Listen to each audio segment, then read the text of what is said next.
हाँ तो मेरे प्यारे शेर और शेरनी, कैसे हो? आशा करता हूँ अच्छे ही होंगे। तो आज हम लोग फिर से मौजूद हैं एक नई क्लास के साथ, जिसमें आपका यह जो है क्लास 10th का चैप्टर नंबर 5 होने वाला है। ठीक है। सब्जेक्ट कौन सा है भाई? तो सब्जेक्ट मेरा हिंदी होगा। ठीक है, कौन सा होगा? हिंदी होगा। ठीक है। और हिंदी में जो है यह आपका लेक्चर नंबर कौन सा होगा? तो 5वां लेक्चर होगा, जिसका नाम क्या है? तो नागरी लिपि। क्या नाम है? नागरी लिपि। ठीक है। यह भी एक प्रकार का क्या है? निबंध है। और आपको पता है कि निबंध भाई साहब किस प्रकार से होता है। तो 5वां लेक्चर जो हो रहा है, इससे पहले इसका 4 लेक्चर हमने आपको इसका चारों लेक्चर को उसमें कवि परिचय, ठीक है, पूरा कविता बताया है। उसके बाद आपको हमने सारा का सारा ऑब्जेक्टिव कराया। उसके बाद हमने आपको सारा का सारा क्या किया? सब्जेक्टिव भी करा दिया है। ठीक है। तो अब है किसकी बारी? तो अब है चैप्टर नंबर 5 की बारी। ठीक है। तो बिना किसी देरी से, सबको पता है कि सबसे पहले हम लोग क्या करते हैं? कवि के बारे में पढ़ते हैं। और जब कवि के बारे में कंप्लीट होगा तो उसके बाद हम आपको पूरा निबंध जो है समझाने का प्रयास करेंगे। ठीक है। क्योंकि यह भाई कोई कहानी नहीं है कि आपको अच्छा से बना के या कुछ से बना के फिगर बना के समझा दें। तो यह एक प्रकार का क्या है? निबंध है। और निबंध में आपको पता है कि किस प्रकार से हम लोग पढ़ते हैं। तो आइए बिना किसी बकवास के शुरू करते हैं अपना चैप्टर कवि परिचय के बारे में। ठीक है। अब आपको दिख रहा होगा यहाँ पर कि यहाँ पर जो आपको दिख रहे हैं, यही है कौन भाई साहब? यही है कौन? गुनाकर मूले जी। ठीक है। और इन्होंने ही लिखा है, जिसका नाम है नागरी लिपि। क्या नाम है? नागरी लिपि। तो आपको सबसे पहले कवि के बारे में पढ़ना है। तो आइए पढ़ते हैं, ध्यान से सुनिएगा। उसके बाद हमने 9-10 क्वेश्चन लिख के रखा है, जिसका आंसर आपको खुद देना है। ठीक है। आइए शुरू करते हैं। बोल रहा है कि गुनाकर मूले का जन्म सन 1935 ईस्वी में महाराष्ट्र के अमरावती जिले के एक गाँव में हुआ था। तो यहाँ से क्वेश्चन बनेगा कि बताइए गुनाकर मूले जी का जन्म कब हुआ? कब हुआ? 1935 ईस्वी में। कहाँ पर हुआ? तो महाराष्ट्र के अमरावती जिले के एक गांव में हुआ था। महाराष्ट्र के अमरावती जिले के एक गांव में हुआ था। आगे है कि उनकी प्रारंभिक शिक्षा दीक्षा ग्रामीण परिवेश में हुई, यानी शुरू शुरू में ये जो है ना अपने गांव के आसपास में ही पढ़ रहे थे। नेक्स्ट है कि शिक्षा की भाषा मराठी थी, यानी अपने गांव में जो ये भाषा सीख रहे थे वह किस भाषा में सीख रहे थे? तो भाई साहब यह मराठी भाषा सीख रहे थे। ठीक है। आगे है कि उन्होंने मिडिल स्तर तक की पढ़ाई मराठी में किया, यानी मिडिल क्लास तक जो है वो किस किस सब्जेक्ट में पढ़ रहे थे? मिडिल क्लास तक मराठी भाषा पढ़ रहे थे। नेक्स्ट है आगे कि फिर वहाँ से वर्धा चले गए, यानी मिडिल स्तर तक मराठी की पढ़ाई की है। उसके बाद वहाँ से वो क्या चले गए? वर्धा चले गए। और वहाँ उन्होंने 2 वर्ष तक नौकरी की, साथ ही अंग्रेजी व हिंदी का अध्ययन किया। भाई साहब दो दो दो क्या चीज़? 2 वर्ष तक नौकरी किए। उसके बाद ये जो है साथ में जो है हिंदी और इंग्लिश का भी क्या कर रहे थे? अध्ययन कर रहे थे, मतलब पढ़ाई भी साथ में कर रहे थे। आगे है फिर इलाहाबाद आकर उन्होंने गणित विषय में मैट्रिक से लेकर एमए तक की पढ़ाई की, यानी 10th में तो आपको पता ही मैथ पढ़ना ही है, लेकिन आगे जाके 12th में भी शायद मैथ ही लिए थे। मैथ लेने के बाद आगे एमए तक की पढ़ाई सिर्फ मैथ से ही किए थे। आगे है सन 2009 ईस्वी में मूले जी का क्या हो गया? निधन हो गया। ठीक है। तो जन्म लिए थे 1935 ईस्वी में, और इनकी मृत्यु कब हो गई? तो सन 2009 ईस्वी में। ठीक है। तो अब देखते हैं कि इन्होंने क्या क्या अपना योगदान दिया या कौन कौन सी कविता लिखे थे। तो अब पहले है कि गुनाकर मूले के अध्ययन एवं कार्य का क्षेत्र बहुत बड़ा ही व्यापक है, मतलब ये बहुत सारे काम करते थे। इसके अलावा इनका अध्ययन भी जो है ना बहुत बड़ा है। क्या है? तो उन्होंने गणित, खगोल विज्ञान, अंतरिक्ष विज्ञान, विज्ञान का इतिहास, पुरालिपि शास्त्र और प्राचीन भारत का इतिहास व संस्कृति जैसे विषयों जैसे पर खूब लिखा है भाई साहब। ठीक है। हम लोग एक पे नहीं लिख पाते हैं, ये देखिए कितना 6, 7, 8, 9 पर जो है लिख दिए हैं। ठीक है। आगे है कि पिछले 25 वर्षों में मुख्यतः इन्होंने विषयों से संबंधित उनके ये जितना पढ़े ना अभी, इतिहास, भूगोल, ठीक है, खगोलीय विज्ञान, इन सब से संबंधित, ठीक है, 2500 से अधिक लेख तथा 30 पुस्तक तक प्रकाशित कर चुके हैं। ठीक है।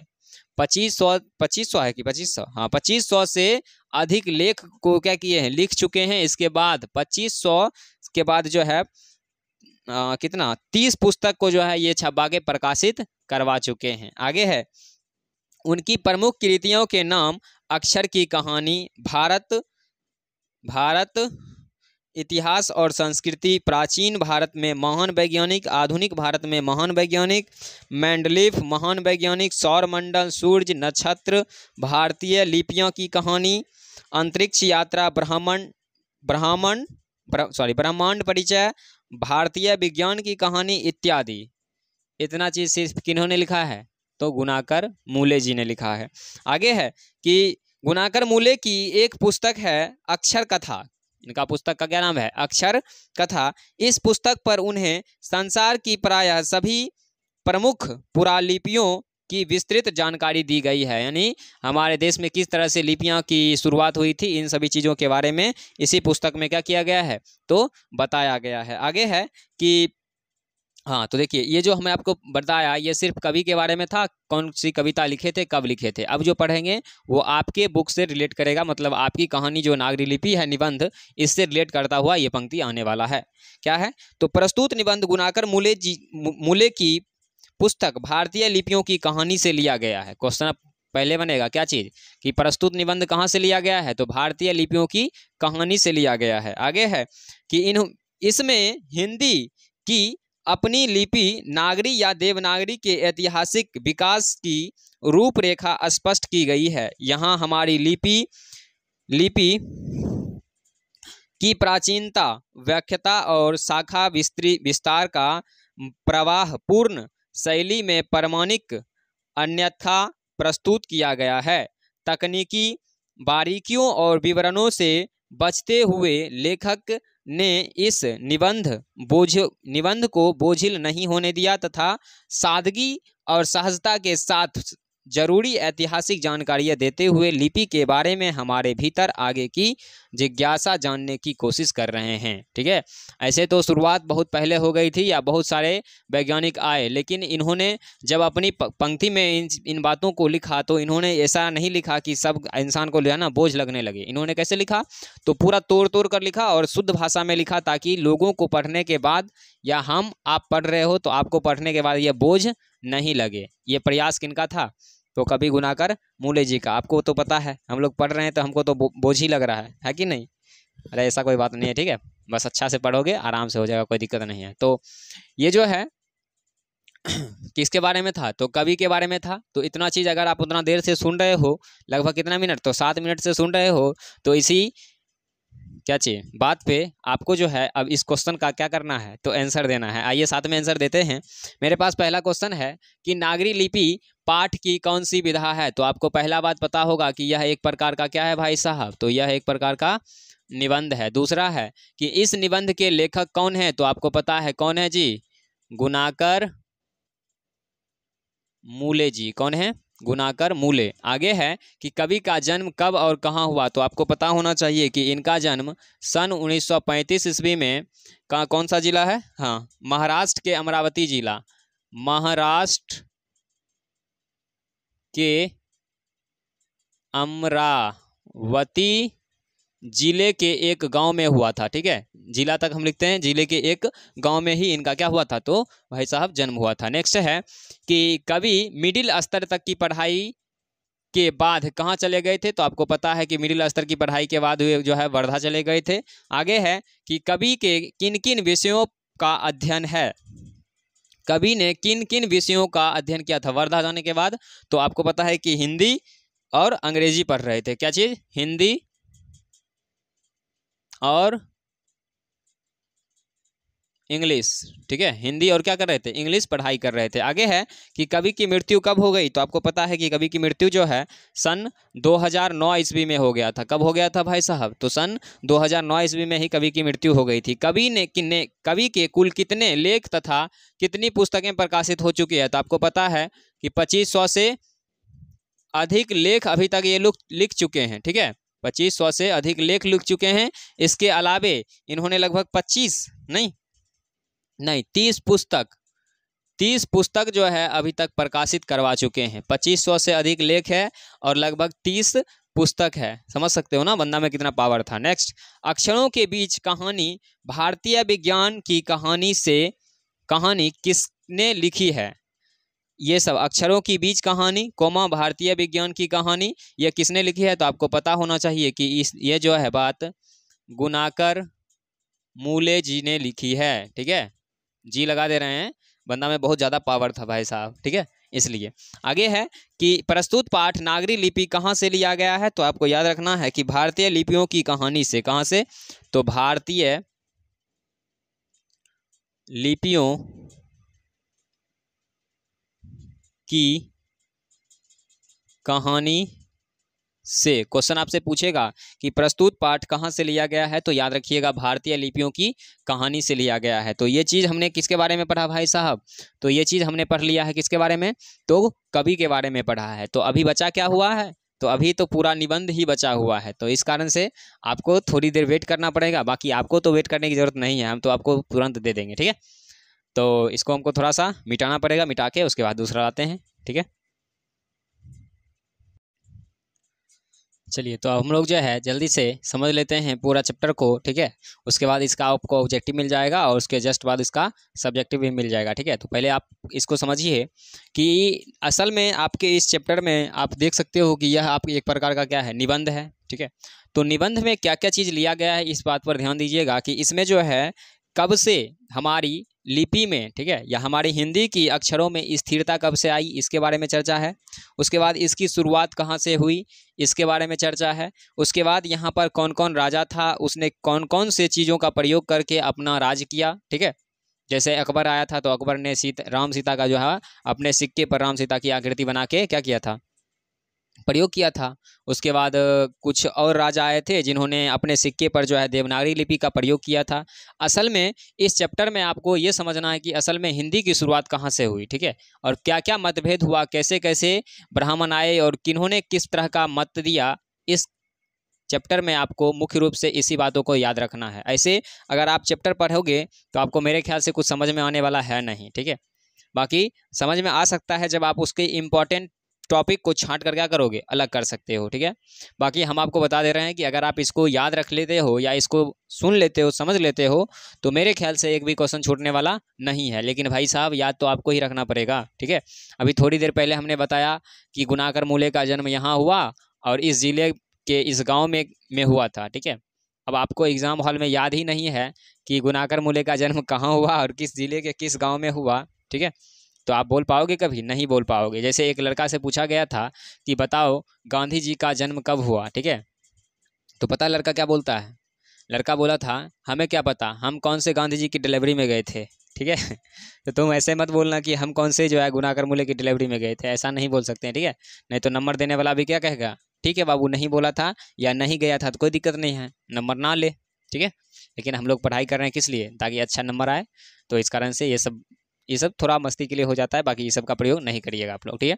आइए तो बिना किसी देरी के एक साथ शुरू करते हैं। देखिए सबसे पहले लिखा है कि लगभग 200 सदी पहले इसके टाइपराइटर बने। यानी हम आपको बात करें तो जब हिंदी जो है आप लिख रहे हो हिंदी, ठीक है, कि आपने कभी सोचा है कि इस तरह से जो है हम अ ऐसे लिखते हैं या आ ऐसे लिखते हैं, ट ऐसे लिखते हैं और थ ऐसे लिखते हैं, ठीक है। ये चीज़ कब बना, तो आज से 200 सदी पहले टाइपराइटर था, एक मशीन आता था जिसमें बटन टिपा जाता था, पूरा उंगली से दाब के टिपोगे ना तब जाके टिपाता था, ठीक है। कोटर में ज़्यादा देखने को मिलता है। ऐसे एक मूवी भी है बहुत पुराना, उसमें भी उसका प्रयोग किया गया है कि एक दिन के लिए अनिल कपूर जो है क्या बनता है, अनिल कपूर ही नाम है ना, हाँ शायद ऐसा ही कुछ नाम है, ठीक है। वो एक दिन के लिए उसमें जो है प्रधानमंत्री बनता है। तो उसमें देखोगे बिल जब फाड़ता है ना दुकान पे जा जाके, तब जाके उसका प्रयोग करता है। तो वही टाइपराइटर हुआ, ठीक है। क्या हुआ, वही टाइपराइटर हुआ। तो उस टाइपराइटर में इस चीज़ को स्थिरता लाने में लगभग 200 सदी पहले इस चीज़ की स्थिरता आई थी कि भाई साहब अब आप अ लिखोगे तो ऐसे लिखोगे और आ लिखोगे तो ऐसे लिखोगे, ट ऐसे लिखोगे। आपको पता है कि हिंदी वर्णमाला में टोटल कितने अक्षर हैं भाई साहब, 52 अक्षर हैं, ठीक है। 52 अक्षर में स्थिरता आई तब जाके, नहीं तो आप ऐसे ट लिखते पता चलता हम आपको ऐसे ट लिख कर दे देते, ठीक है। आप ऐसे क लिखते पता चलता हम आपको ऐसे क लिख कर दे देते। तो इसलिए इन अक्षरों में जो है स्थिरता लाने के लिए टाइपराइटर का प्रयोग हुआ। और जब टाइपराइटर बना कब, तो आज से 200 सदी पहले जब टाइपराइटर बन गया तब जाके इसके अक्षरों में क्या आ गई, धीरे धीरे स्थिरता आने लगी। आगे है कि हिंदी, मराठी, नेपाली, गुजराती ये सबको जो है ना देवनागरी लिपि कहा जाता है। किसको किसको, तो हिंदी को भी, मराठी को, नेपाली को, यानी इस सभी को जो है कौन सी भाषा बोली जाती है, तो देवनागरी भाषा बोली जाती है। आगे है कि बंगला को देवनागरी की बहन कहते हैं, ठीक है। बंगला जो भाषा होता है उसे क्या कहते हैं, तो देवनागरी की बहन कहते हैं। नेक्स्ट है कि तमिल, मलयालम, तेलुगु और कन्नड़, ठीक है। तमिल, मलयालम, तेलुगु और कन्नड़ इन सभी का जन्म जो है कहाँ हुआ है, तो ब्राही लिपि से हुआ है। किससे हुआ है, ब्राही लिपि से हुआ है, ठीक है। तमिल हो गया, मलयालम हो गया, तेलुगु हो गया या कन्नड़ हो गया, ठीक है। इन सभी का जन्म जो है कहाँ हुआ, तो ब्राह्मी लिपि से हुआ है। किससे हुआ है? तो ब्राह्मी लिपि से हुआ है। नेक्स्ट है कि प्रारंभिक लेख दक्षिण भारत में ये नंदी नागरी में मिला था। ठीक है, प्रारंभिक लेख यानी इसका जो है प्रारंभिक लेख कहाँ मिला था? तो भाई साहब दक्षिण भारत के नंदी नागरी में मिला था। कहाँ पे मिला था? तो नंदी नागरी में मिला था। ठीक है, आगे है कि केरल के शिलालेख राजकृत विजयनगर के शासकों का लेख नंदी नागरी में था। यानी केरल का जो शिलालेख था ना वो भी नंदी नागरी में लिखा गया था।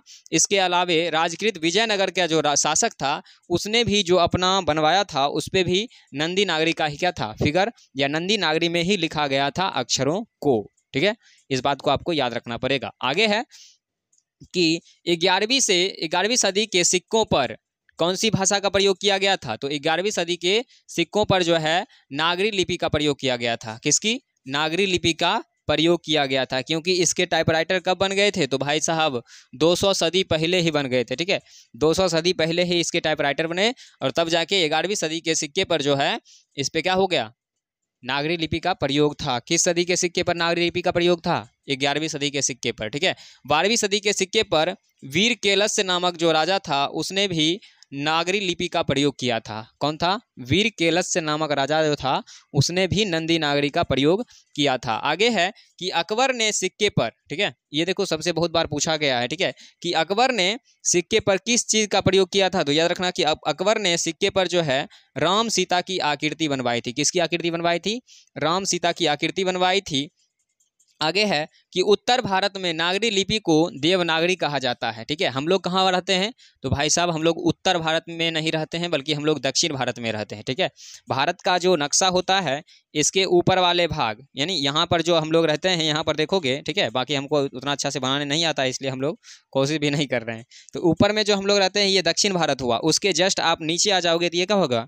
उत्तर भारत हो गया। तो यहाँ पर बोल रहा है कि उत्तर भारत में नागरी लिपि को देवनागरी कहा जाता है। यानी इसके नीचे वाले लोग जितने भी होते हैं असल में इस लिपि को क्या बोलते हैं? देवनागरी लिपि बोलते हैं। क्या बोलते हैं? देवनागरी लिपि बोलते हैं। और 8वीं से 9वीं सदी में इसका प्रचलन पूरे देश में आ गया था। किसका? नागरी लिपि का प्रचलन या देवनागरी का प्रचलन जो है 8वीं से 9वीं सदी में पूरे देश में हो गया था। ठीक है, तब न जाके भाई साहब 11वीं सदी में इसका प्रयोग हुआ था, 12वीं सदी में इसका प्रयोग हुआ था। यानी ये बन गया था कब? तो 8वीं से 9वीं सदी में ही बन गया था। उसके बाद 8वीं से 9वीं सदी में पूरा देश में ये फैल गया। उसके बाद 11वीं सदी में भी इसका प्रयोग हुआ, 12वीं सदी में भी हुआ। इस तरह से आगे धीरे धीरे होता रहा। ठीक है, अगर आप आगे बढ़ोगे तो आगे क्या है? तो गुजरात। अब देखो इसके उत्पत्ति में जो है ना बहुत से लोगों का मतभेद है। क्या है? बहुत से लोगों का मतभेद है। क्या मतभेद है? तो भाई साहब कुछ लोगों का कहना है कि गुजरात के नागर ब्राह्मण ने जो है नागरी लिपि की खोज की है। क्या कहना है? कि गुजरात के नागर ब्राह्मण ने नागरी लिपि की खोज की। ठीक है, और उसके अलावे कुछ लोगों का ये भी कहना है नहीं, काशी जो है देवों की भूमि है। ठीक है, काशी क्या है? देवों की भूमि है, इसलिए काशी में सबसे पहले नागरी लिपि का प्रयोग हुआ होगा। एगो का मानना है क्या चीज़? कि गुजरात के नागर ब्राह्मण ने इस चीज़ को खोजा है। दूसरे का मानना है कि काशी के नागर ब्राह्मण काशी देवों की भूमि है इसलिए जो है इसका खोज कहाँ हुआ है? तो ये इसका खोज यहीं से हुआ है। कहाँ से? तो काशी से। इसके अलावे कुछ लोगों का कहना है कि पाडताड़ितुम ग्रंथ में जो है ये चीज़ लिखा गया है। कौन सा? तो नागरी लिपि लिखा गया है, इसलिए इसका जो है पटना जो है क्या है? आपको पता है कि पटना को सरस्वती का कुलगिरी कहा जाता है। ठीक है, पटना से ही पढ़ के बहुत सारे वैज्ञानिक बोल रहे हैं, बहुत सारे जो है जैसे चाणक्य हो गए। ठीक है, बहुत सारे जो है संस्कृत के विख्यात कवि अगर कोई कहीं से आए हैं तो वो पटना से ही निकले हैं। ठीक है, पढ़ के, इसलिए पटना को सरस्वती का कुलगिरी कहा जाता है जिस चीज़ को आप संस्कृत में पढ़ोगे। तो इसलिए यहाँ पर जो है पाडताड़ितुम ग्रंथ में लिखा गया है जो कि पाडताड़ितुम ग्रंथ जो है वो नागरी लिपि में लिखा गया है, इसलिए कुछ लोगों का कहना है कि नागरी लिपि की खोज पटना से हुई है। इसके अलावे 14वीं से 15वीं सदी में विजयनगर के शासक जो थे इसने भी क्या किया था? तो अपने सिक्कों पर नंदी नागरी लिखवाया था। ठीक है, उसका जो सिक्का चल रहा था उसमें क्या था? नंदी नागरी का प्रयोग था। आगे है कि हिंदी के आदि कवि, क्वेश्चन ये देखो बहुत बार पूछा गया है इसलिए हम इसको VVI बोलना चाहेंगे। ठीक है, क्या चीज़? तो हिंदी के आदि कवि का नाम सहपाद। ठीक है, हिंदी के आदि कवि का नाम क्या है भाई साहब? शाहपाद। इसमें जो है इन्होंने किसकी खोज की है? तो याद रखिएगा, इन्होंने दोहा कोश की रचना की है। किसकी रचना की है? दोहा कोश की रचना की है। किसने? तो शाहपाद ने। हिंदी के आदि कवि का नाम क्या है? शाहपाद। इन्होंने किसकी रचना की है? दोहा कोश की रचना की है। आगे है कि श्रवणबेलागोल, जो कि कहाँ पर पड़ता है? कर्नाटक में पड़ता है। श्रवणबेलागोल जो कि कहाँ पड़ता है? कर्नाटक में पड़ता है। वहाँ पर गोमतेश्वर की मूर्ति रखी हुई है। क्या है? गोमतेश्वर की मूर्ति है, और उस मूर्ति पर भी नागरी लिपि का प्रयोग हुआ है। ठीक है, उस मूर्ति पर भी क्या हुआ है? नागरी लिपि का प्रयोग हुआ है। ठीक है, आगे है कि गुर्जर प्रतिहार। ठीक है, क्या है? गुर्जर प्रतिहार विदेश से भारत आए थे और उन्होंने कन्नौज पर आक्रमण किया था। तो यहाँ पर एक गुर्जर प्रतिहार नामक कौन था? कोई आक्रमणकारी होगा। ठीक है, वो कहाँ आया था? तो वो भारत आया था, और भारत में आकर उन्होंने क्या किया? किस पे आक्रमण किया था? कन्नौज पर आक्रमण कर लिया, और उस पे अपना अधिकार भी जमा लिया था। आक्रमण करके क्या किया? अधिकार भी जमा लिया था। आगे है कि इस इस्लामिक देश शासकों ने भी नागरी लिपि का प्रयोग किया था। यानी इस्लामिक शासक जितने भी थे वो सभी मिलकर जो है क्या किए थे? तो नागरी लिपि का प्रयोग किए थे। ठीक है, बाकी इस चैप्टर में ज़्यादा है कुछ नहीं। आपको पता है कि निबंध में भाई साहब किस प्रकार से समझाया जा सकता है। ठीक है, नहीं गाय पर निबंध रहेगा तो क्या हम आपको क्या बता पाएंगे। ठीक है, आपको पता है कि गाय के बारे में क्या क्या होगा। उसी प्रकार से इस हिंदी का खोज कहाँ से हुआ, किस तरह से हुआ, क्या मतभेद है, कैसा मतभेद है, इन सभी चीज़ों को के बारे में जो है आपको इसमें पढ़ना है। बाकी इससे क्वेश्चन जो है आपको ऑब्जेक्टिव में लगभग 3 से 4 क्वेश्चन देखने को मिल जाएंगे। कितने? 3 से 4। भाई साहब हल्का में मत लेना। 3 से 4 का मतलब हुआ अभी 2 गुना चलता है, तो 3 से 4 का मतलब क्या थी? 3 दूना 6, या 4 पूछा तो 4 दूना 8। ठीक है, कितना? 8। उसके अलावे सब्जेक्टिव में कभी कभी एक क्वेश्चन देखने को मिलते हैं, या कभी 2 क्वेश्चन। 2 क्वेश्चन तो कभी नहीं मिलता है, बाकी एक क्वेश्चन जो है बहुत बार देखने को मिल जाता है। तो इस कारण से इस चैप्टर को भी आपको छोड़ना नहीं है। बाकी अगर हिंदी आपने सही से पढ़ा है तो गद्य खंड का आपसे एक भी क्वेश्चन नहीं छूटने वाला है, और वर्णिका का भी आप एक भी क्वेश्चन नहीं छोड़ पाओगे। ठीक है, बाकी इस चैप्टर में या निबंध में जो जो आ रहा है उससे रिलेटेड अगर क्वेश्चन आता है तो आप छोड़ सकते हो। बाकी हम कहेंगे बाकी आप नहीं छोड़ सकते हो, क्योंकि बाकी को हमने इतना मस्त पढ़ाया है। अगर आपने नहीं देखा है तो एक बार जाके उसे देख जरूर लेना। ठीक है, तो इस तरह से हमने इसको ख़त्म कर लिया। ठीक है, तो आज के लिए इतना ही रहने दीजिए। बाकी हाँ, एक चीज़ याद रखना, इसके तुरंत बाद इसका ऑब्जेक्टिव भी आएगा, और जस्ट बाद क्या आएगा? इसका सब्जेक्टिव भी आएगा। तो इस चीज़ को भी पढ़ना ज़रूरी है। तो आज के लिए इतना ही रहने दीजिए, बाकी देखेंगे विशेष अगले क्लास में। तब तक के लिए जय हिंद,